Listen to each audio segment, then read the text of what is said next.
It was a Thanksgiving Day on 29th November in the year 1900 when huge crowds gathered at the Recreational Park Stadium in San Francisco. They were there to watch the big game, the annual football match between the Golden Bears and the Stanford Cardinal. The stadium was packed out, and hundreds of spectators gathered on the roof of the nearby building to watch the amazing game. The spectators were having time of their life, but little they knew what was gonna happen next. Do you want to know that how their happiest day turned into a disastrous day in their life?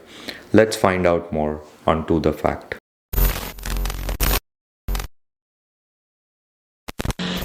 Before we dive into the story, do give a thumbs up to this video and subscribe to our channel so that we keep on bringing some lesser known facts in future as well.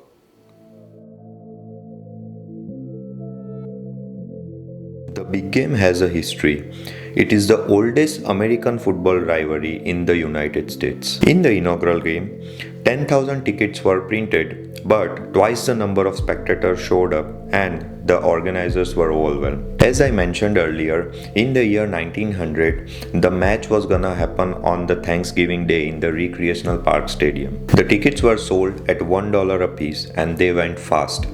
By the start of the game, the stands were full. The stadiums were packed and there were a lot of people outside the stadium who wished to watch the game. The Recreational Park Stadium was surrounded with a lot of tall buildings that overlooked the stadium. Out of those tall buildings, there was San Francisco and Pacific Glasswork, who particularly offered a good view for anyone who were unable to afford or to secure a ticket for themselves. Herman Goering, a 11-year school student, tried scrambling under the fence into the ground but was chased away. Then he climbed the water tower, but the view was obstructing, so he joined the masses at the roof of the glasswork factory. From the spectators, many were just children, those who climbed the roof of the factory. A good number of people were on the factory ventilator, that was a section of corrugated iron roof that was 72 feet long and 8 feet wide, that helped the furnace heat to escape. The flimsy structure was built to bear no weight but just of its own. Since this was the highest part of the roof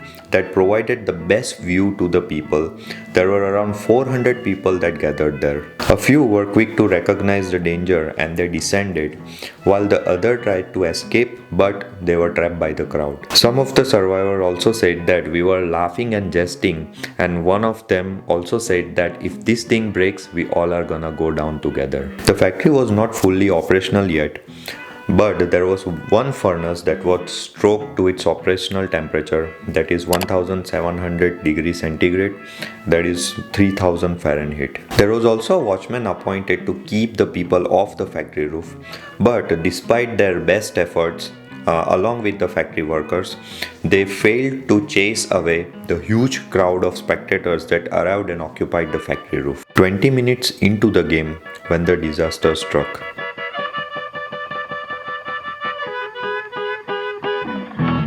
The overloaded ventilator roof of the factory gave up, spilling around 100 people into the interior of the building. It was a considerable fall of around 5 stories. In many cases, the injuries were worsened by the fact that the victims fell straight onto the operational furnace. The outer surface of the furnace was hot enough to cause severe burns. Additionally, the impact of the falling people severely damaged the fuel line that spilled out the oil that impacted further injuries. The factory workers were the first to respond to the disaster. The heat of the furnace made it very difficult for the factory workers to retrieve the injured parties from the area. A metal cage that surrounded the furnace entangled and trapped the injured. They shut off the furnace and used whatever tools were available with them to push or pull the people away from the furnace from the scalding heat. The emergency service responded to the incident quickly,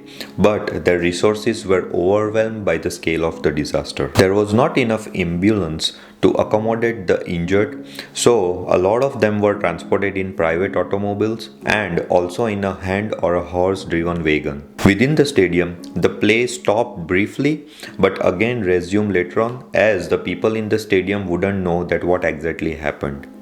As the bodies were removed from the factory, in the stadium, the Stanford were declared as winners. On the other side, in the factory, the rescuers were stunned by what they found. They saw that the bodies were scattered all around, also the desperate moans of the injured, and the inescapable smell of the burning cloth and the roasted flesh. It first seemed that hundreds must have died. The sight was awful, said the firemen who had been on the roof but escaped the fall. Many of the injured were mostly children and young men, with the youngest 9-year-old losing his life. According to the report, 23 people lost their life in this incident, and some of them passed away instantly. One victim, who survived for 3 years, endured multiple surgeries and amputations before he passed away. However, there were many victims that passed away into the hospital days following the incident. More than 100 people sustained injury in this collapse. The accident made headlines across the country. However, the accounts of game were given more weightage by the newspaper. A grand jury was assigned to investigate the disaster, but it was quickly reclaimed that the victims themselves were responsible for the disaster. Although there was enormous impact on the life that were involved in the disaster, but the story was largely forgotten.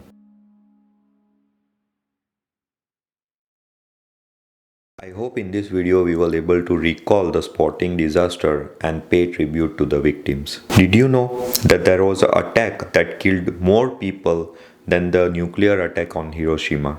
If not, then check out the video over here. That's it for today, guys. See you in the next one. Take it easy.